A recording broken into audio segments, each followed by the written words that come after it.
This is the Doorstep, sponsored by the Carnegie Council for Ethics in International Affairs, featuring Nikolas Gvosdev, Tatiana, Serafin, and Ambassador Charles Ray.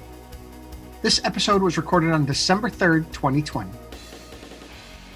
Welcome to the Doorstep. It's December 2020. We have lots going on in the U.S. and the world, and today we welcome former U.S. Ambassador to Cambodia and Zimbabwe, Ambassador Charles Ray. Thank you so much for being with us.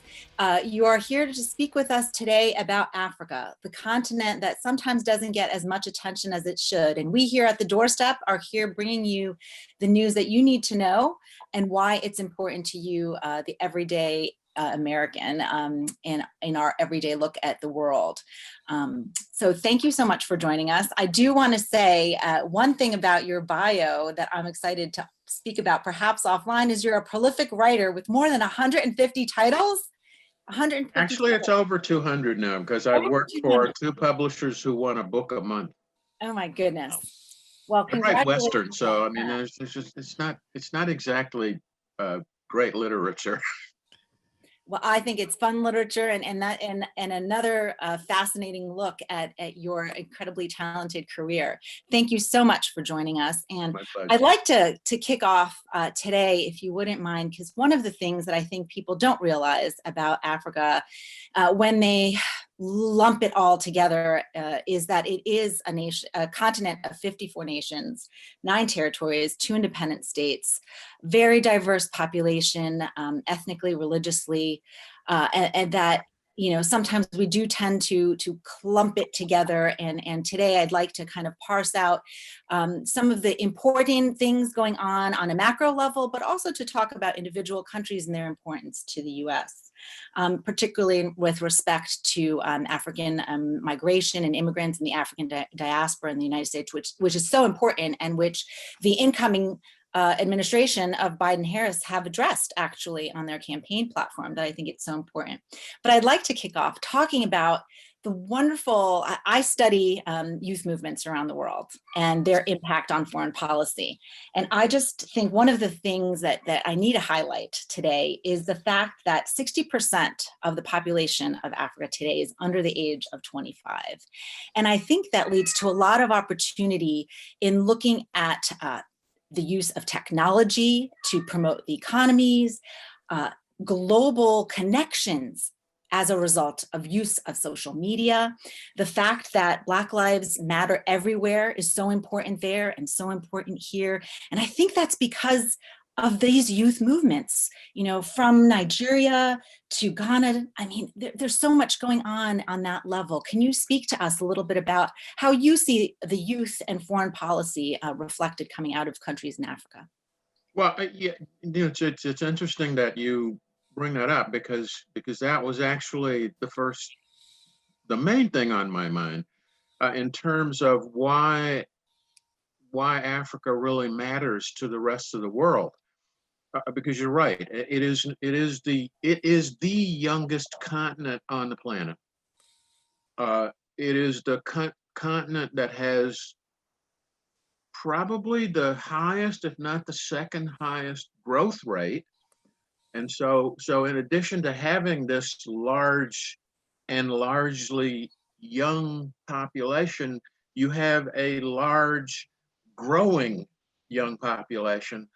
And there are pluses and minuses to that. I mean, on the plus side, this is a huge potential market for all kinds of goods and services. On the minus side, if we don't help these countries develop their economies so that they can provide gainful employment, you're leaving a large population of disaffected people who then can be potentially part of extremist movements. And so you know, I mean, there's that. But you know, you're talking about technology, and that's one of my favorite subjects because when I was ambassador to Zimbabwe, this was when Hillary Clinton was Secretary of State, and of course, one of her key policies was outreach to youth. We were all ambassadors, all American ambassadors all over the world were charged to reach out to the young people in these countries, which I tried to do in Zimbabwe. Now our relations at that time were a little tense. I mean, when I arrived in Zimbabwe in 2009, there were people in that government that we hadn't had a dialogue with in a decade.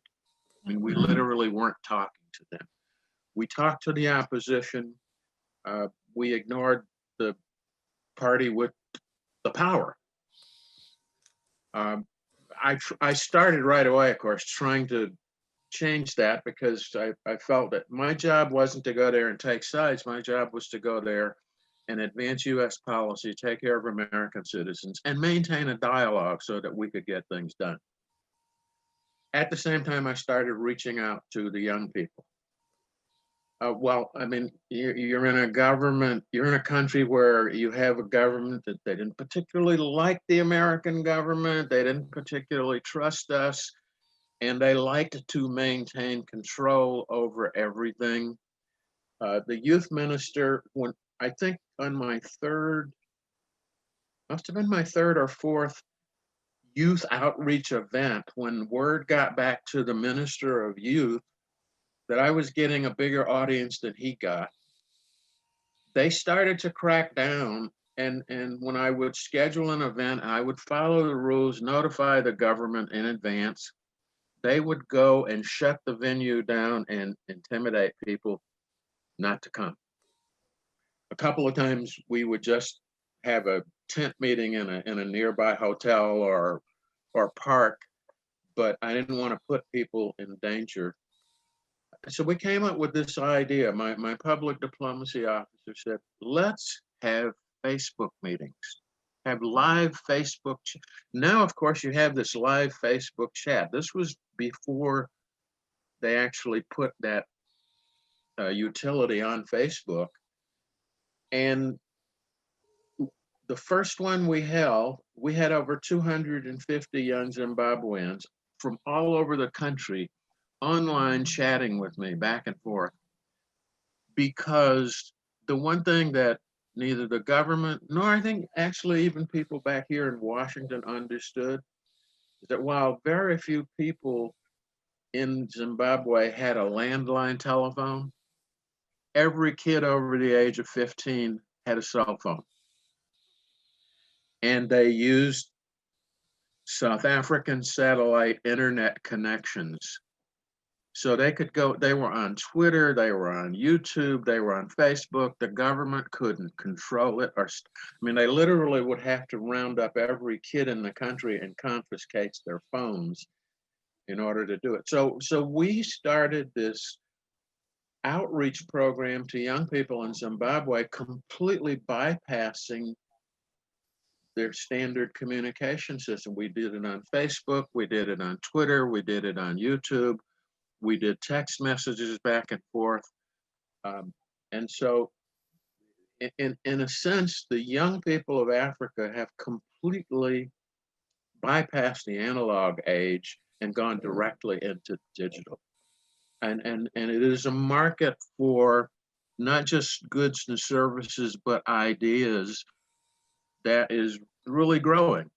The issue, or if you will, the negative side of that is that these young people, while they're equipped to live in the 21st century and to be prosperous, they're living in countries being run by people who are barely capable of coping with the 20th century. I mean, the average age of most leaders in Africa, I think, is 61.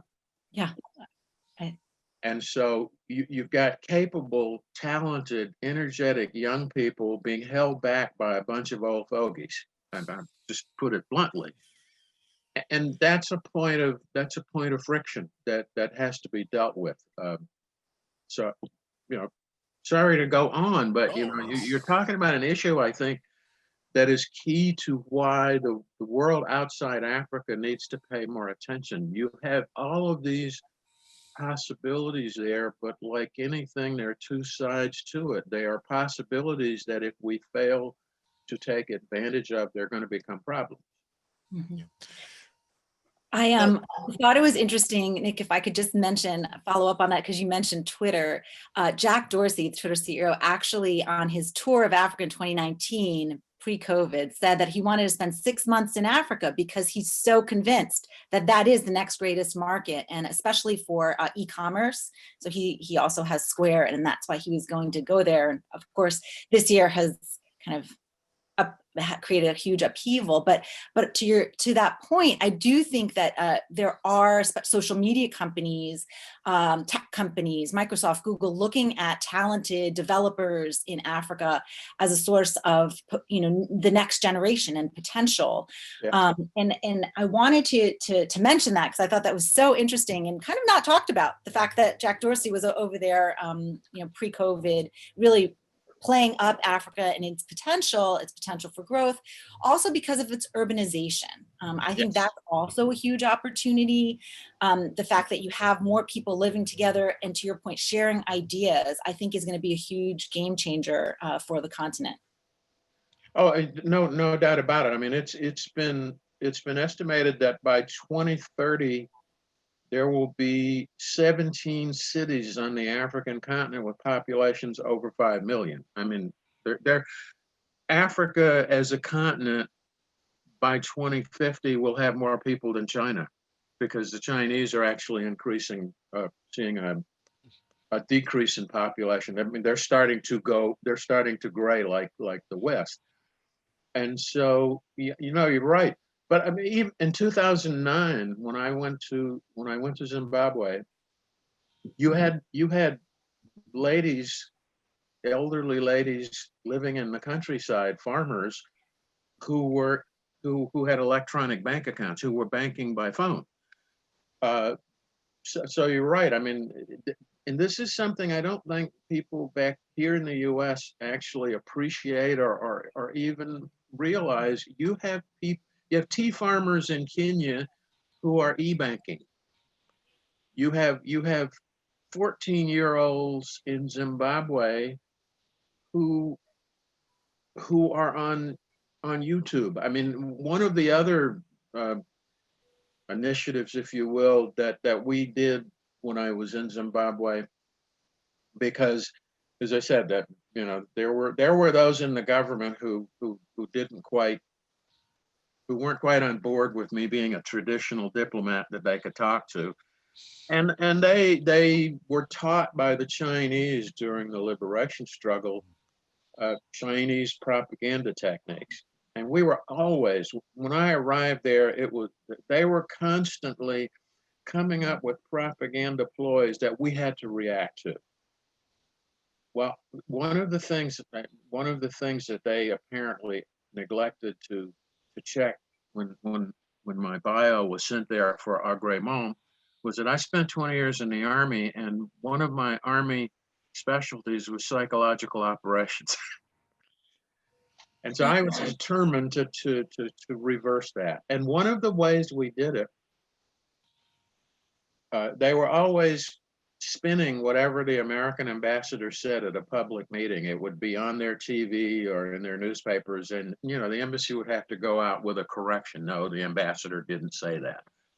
Well, what we did was I had my public diplomacy officer and one of our local national employees with a video camera went with me whenever I made a public appearance. My public diplomacy officer would be sitting with his tablet live tweeting my remarks in real time. The local employee would be videotaping, and 20 minutes after the event was over, we would have a YouTube video on YouTube. The government went totally ape because they were having then to respond to us. But I mean, and you could do that. I mean, this is Zimbabwe. This is Africa, 2010. So you look 20 years later. One only has to imagine if these type things were being done in 2009, 2010. What must be happening now that the outside world doesn't see, hadn't put their eyes on? And I've only been back once since I left in 2012. I made a trip to Cameroon in 2013. A Canadian magazine sent me out to do coverage of the Simian study facility in Cameroon. And even just in a year's time, the changes were amazing. And I can only imagine, 8 years later, 9 years later, what kind of changes must be taking place, and what eyes do we have on it? I mean, what kind of participation do we have in it? And I fear that we probably don't have much. Well, that leads me to, if I can then, Ambassador, I loved your analogy that, that many countries in Africa are leapfrogging the analog age directly into the digital.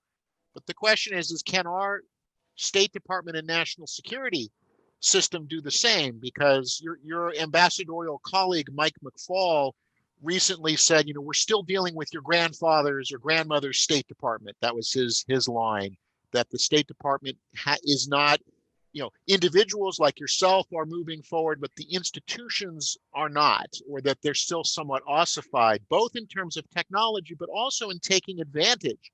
I mean, I'm thinking of how much time we spend, still overly focused on, my part of the world that I look at, the Eurasian space, and all of these opportunities in Africa that the US seems to almost be ceding to China or to India. And you think of all of these areas where we could, e-commerce, the diaspora connections, people moving back and forth, small businesses, so many areas where we could creating those dense network, and yet it doesn't seem, there almost seems to be some sort of block in Washington that the ideas get proposed, they're embraced rhetorically, and then they seem to lose their salience. No, you're right. And it's not just, the State Department and its reluctance to come into the 20th century, let's not talking about the 21st, is a subject that's near and dear to me. But it's more than just that. It's not just the State Department, although we're sort of the tip of that spear. There is in this country, and it's very slowly changing. Most Americans, there's basically two views of Africa in the minds of most Americans. One, it's this, fatherland, this mythical fatherland, motherland, and two, it's this unipolar continent of problems, of famine and violence and dislocation. And that's really the picture I think that many Americans have. That's beginning to change a little in that you've had so much immigration from the continent to the US that you truly have an African diaspora in the US. And these are people who, and I upset some people when I say this, but people like me whose ancestors came over several hundred years ago, our connection with Africa is really tenuous. I remember when I first went to Sierra Leone back in 1993, and someone says, you're going back to your homeland. I don't know that. I have no idea. I had no idea where my ancestors came from until Ancestry DNA did my DNA profile and found out that 46% from Nigeria and 43% from Scotland. So, and if you've ever been to Africa, you can imagine that when I set foot on the continent, I do not look like I belong because I don't look like any person of any tribe there. So that takes care of the motherland, father. And as far as it being a basket of nothing but problems, yes, there are problems. Look around the US, we have a few of those problems here. There are bright spots. You have countries like Botswana that have been stable since independence, not super wealthy, but not super poor either. You have Ghana that's considered one of the more lucrative places to do business in Africa because they have a legal system that works and they have a stable political climate. We're beginning slowly to get that kind of information into the blood flow of Americans, because now you have African Americans whose ancestors had a remote connection with Africa, but we can't identify with any specific part of the continent. But now you have people who are from Ghana, from Sierra Leone, from Ethiopia, and they don't think of themselves as African Americans. They're Ethiopian Americans, they're Nigerian Americans. And when they go and when they talk about the continent, they're not talking about some mythical motherland. They're talking about a place they just left a few years ago. And that's beginning to have, and of course now you have a couple of them in Congress. So you're beginning to get a different information flow into the mix. I think as we, and of course that takes time. I mean, you know, changing the minds of a society is like turning an aircraft carrier. You can spin the wheel for a long time and take a nap before the thing starts to actually turn. But I think we'll start to get there as these people have more of an impact. One of the things I'm hoping that the FPRI's Africa program will be able to do is accelerate that and make people understand, while Africa will never be the #1 strategic priority to the US, because thank God they don't have nukes, it still is a place that can have a huge commercial, social, and even security impact on the US. Positive if we manage it properly, but negative if we ignore it or mishandle it. And so, yeah, I mean, the place is just, it's brimming with possibilities. It's just getting people to realize that it's not what they think it is. I mean, it's not the Africa of the Tarzan movies, which, by the way, was Mexico. It's a place that has it's got an astonishing diversity. It's complex. As you said, you know, 54 independent countries, hundreds of languages, and like the US, it has one of every religion on the planet practically, except maybe Navajo wind talkers, but you know, it has all of the major religions, and it's a place that is very. I remember when I went to Sierra Leone. This was in 1993, and of course there was a war going on, but large parts of the country were actually accessible. I mean, you could go out in the countryside, and I remember driving through a part of Sierra Leone northwest of Freetown that looked so much like parts of rural Florida. I had to pinch myself to realize I've been in a place like this before, and it wasn't far from my house. Or my first trip to South Africa in 1994, right after they dismantled apartheid, and flying in, driving in the taxi from the airport into town, it was like driving through parts of Western Maryland. So it just, you know, it is a different place, and it is a place that needs that Americans, I think, need to be aware of, more so than they are now. Biden-Harris platform and their program for Africa. What do you think of how they may change what has happened over the last 4 years, where the continent hasn't gotten any attention really, except negative? Well, I mean, I haven't had a chance to study it. One of the things I have to say, you know, in terms of the one of the things, and we're having a book talk with former Ambassador Herman Cohen on the 7th, and he'll probably mention this. One of the things, even in the intense hyper-partisan splits that exist in Washington, that there's always been sort of bipartisanship on, has been Africa. And Africa policy, from administration to administration, regardless of whether it's been Republican or Democrat, has been fairly consistent. Mm-hmm. And true, this past administration, there's been more negative rhetoric and insults, but that negative rhetoric and insults didn't change any of the other policies. The programs that the previous administration put in place were left in place. What happens, and this is what I hope the Biden-Harris administration will will do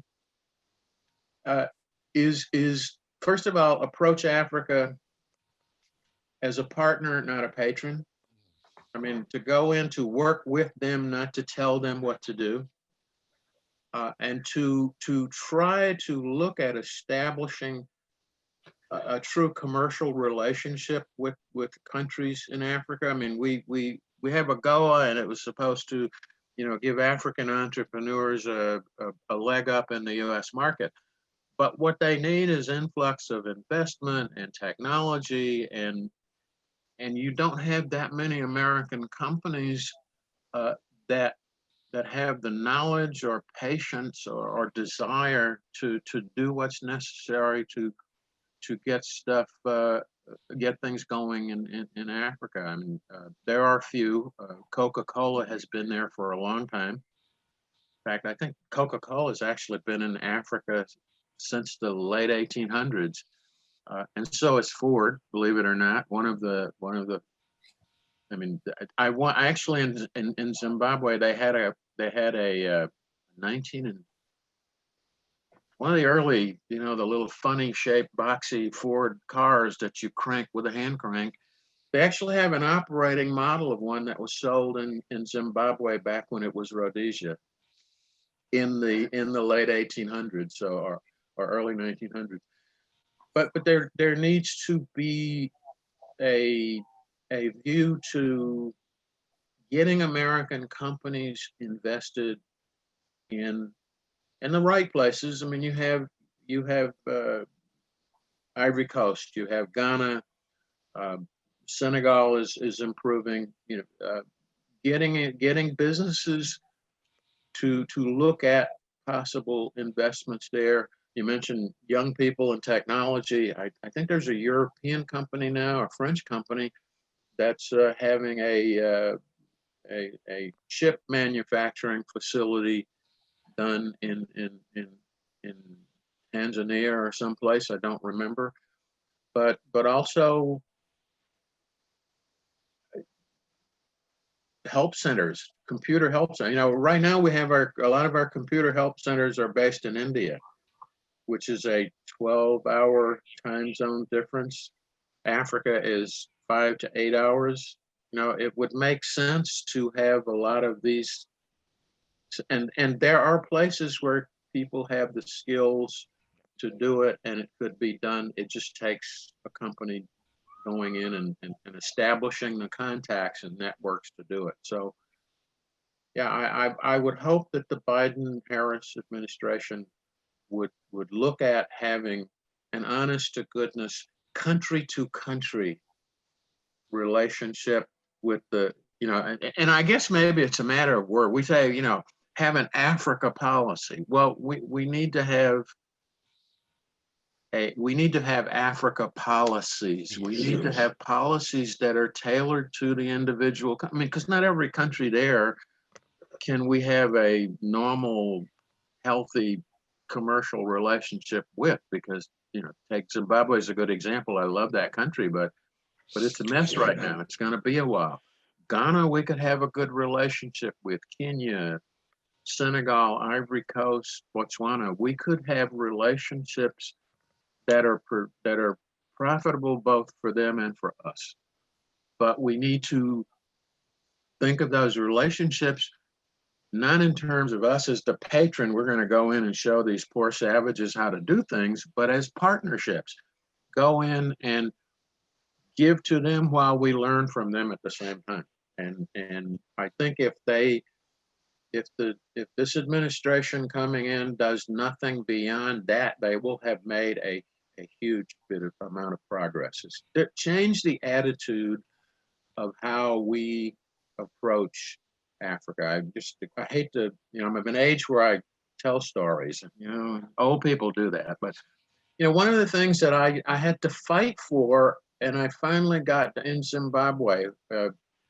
We had all kinds of aid programs there, working on HIV/AIDS, working on maternal child health.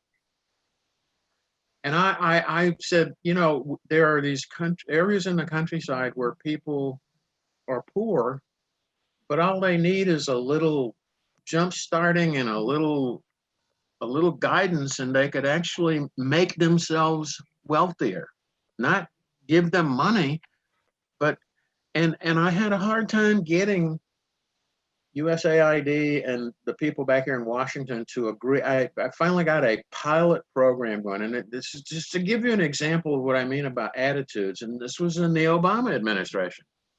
All I wanted was enough money to run a training program to teach rural women how to create, I don't remember the term they use, but it's something that I learned of when I was in Korea. These rural women pool their money, and they make sort of a credit union, if you will, and they loan money to each other, to the members, to start money-making enterprises. And then when they make the money, they pay it back with a little interest, and it just keeps growing. And I said, I need, this is easy to teach. Just give me the money for the per diem and the pay for a couple of teachers to come out and walk them through it. We finally got it after a year of really intense bureaucratic infighting. Two instructors came out. They went out, and we did this over a 6-month period in, I think, 3 villages. The total cost of the project was $55,000-$60,000 for 6 months. I mean, in governmentese, that's a misplaced comma in a paragraph. By the end of that 6 months, one of the villages, the ladies were reporting an increase in their income of 45 to 50%. I went out, I took one of the government ministers out, and we visited a village, and the ladies were briefing, and they didn't let this, and the women had taken over. The men were basically told to sit in the audience and shut up. These ladies briefed, and they explained their project. They said, we started out, she said, people couldn't afford but $1 each per month. But that's what they did. They put in the dollar. At the end of 6 months, they had started generating enough income among themselves that the women had themselves decided they would now put in $25 each per month. Every house had an air conditioner in that village. Every family had a motorbike, color TV, and a refrigerator. A couple of the guys had bought new pickups to get their crops to market. I mean, the minister that I took out with me sat there with his jaw on his chin. He couldn't believe it, because the government had nothing to do with it. And when he made a comment about what was the government's role, the woman looked at him and said, nothing. But I mean, and this, my point is that if you take the view that if you work with people, find out what they need, and help them achieve self-sufficiency on their terms, you can actually get more done than if you go in and try to tell them what to do. Or, I'm the smart American, I know it all, so just listen, I'll tell you what to do. I'm a duck out of water when it comes to an African village. I mean, I couldn't grow cassava, and if I could, I wouldn't know what to do with it once it was grown. Be a partner, not a patron, and most of all, be a listener, not a preacher. That's what I would tell the administration: is go in with an open mind and a closed mouth. Do you think, I do want to get one question in about China, because China has invested so much in Africa. And do you think that there's still time for us to go back in there and be a partner? Or do you think? Yes, I think it is. I do. And here's why I think there is. First of all, this is the other thing I would tell them. We're always going to be competing with China. We're going to be competing with China all over the world. But here's the thing we should not do. We should not approach African countries with you have to be with China or with us. There's room enough in the tent for both. I mean, the Chinese do things. No, true, a lot of the things they do are not necessarily that productive in the long run. But you know what? if a country chooses to cut a deal with China that's not to their advantage, that's their business, not ours. They have their reasons for doing it. And for us to go in and say, well, you shouldn't do that. Well, they're going to say, but we need that road or we need that port. Are you going to build it? Well, you know what our answer is. No, we don't do infrastructure. So we shouldn't be part of the conversation. If we worked with the Chinese and we worked with the governments more or less on a, let's look at what we're all trying to get out of this basis, because not all the deals that the Chinese do are bad. Some are. I mean, they look out for their interests too. Not all of what they do is bad. And when I've worked in Zimbabwe when I was there, I worked very closely with the Chinese. We actually had some very small local joint projects going. It shouldn't be a them or us situation. It should be, we have certain things that we can bring to the table that they can't. They have certain things that they bring to the table that we won't.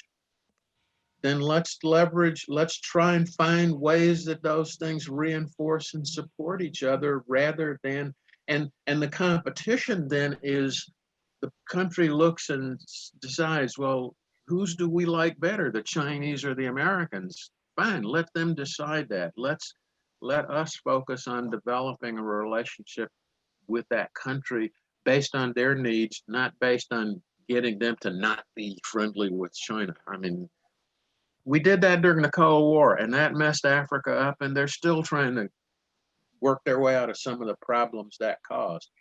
And of course, the Russians are not very liked on the African continent because of it, and we're not liked in some places because of it. Let's not repeat that same thing with China. I mean, the Chinese are there. We're not going to make them not be there. So why shoot ourselves in the foot by turning it into a fight when it doesn't have to be? Let's do what we do best. Let them do what they do. And let our focus be on the country in Africa, not on the Chinese. I certainly hope that Tony Blinken and Jake Sullivan will be listening to what's coming out of the Africa program at FPRI, because this is very sound and useful advice as they begin to structure what American policy in the 2020s will be. I think we could keep talking to you for hours and hours, but we know that your time, in fact, your time is precious, and it's good that you are in demand. So we thank you for spending this time with us here at the Carnegie Council's Doorstep podcast. And we look forward to continuing this conversation with you in the months ahead. Thanks for having me. It's been a pleasure. Thank you so much. Thanks for listening to The Doorstep, sponsored by the Carnegie Council for Ethics in International Affairs. For more, go to carnegiecouncil.org. Stay healthy and safe.